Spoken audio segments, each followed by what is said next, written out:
चंपापदर ग्राम में गणेश पूजा समय गंडगोल उग्र रूप नेउथिबा जोगु कोरापुट एसपी द्वारस्थ हेले ग्रामवासी। कोरापुट पौर परिषदर चंपापदर ग्राम में गोष्ठी गंडगोल उग्र रूप नेबार लगी। गणेश पूजा समय सामान्य घटना को नहीं ग्रामर दुई गोष्ठी मध्य गंडगोल होइतिला परे आपस समाधान होइतिले मध्य गंडगोल बढ़िबार लगी। एने स्थानीय बिसिंगपुर थाना अभियोग कले मध्य कौन कार्यानुष्ठान ग्रहण करा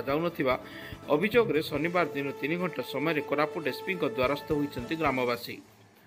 तुरंत ग्राम में शांति फेराई आने सह विशृंखला करुवा अभियुक्त विरोध में दृढ़ कार्यानुष्ठान ग्रहण करने को दाबी कर ग्रामवासी।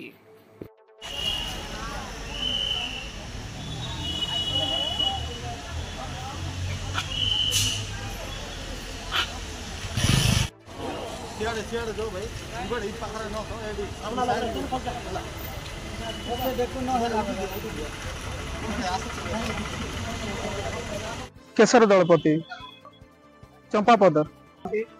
आज्ञा आमे गोटे थाना रे गोटे लिखित भाव आमे देलु आज्ञा गणेश पूजा दिन गोटे गंडगोल गोटे हला सामान्य गंडगोल गोटे हला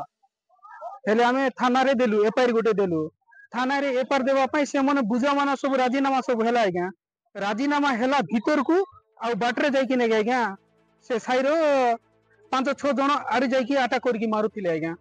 आमे थाना रे भी जणाइलु थाना वाला किछि एक्शन नेले नै तापरे आमे एसपी ऑफिस को आमे द्वारस्थ होछु आज्ञा आज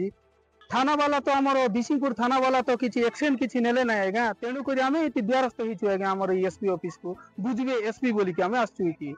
आमे किछि चाहनु आज्ञा हमको टिके न्याय दरकार आज्ञा।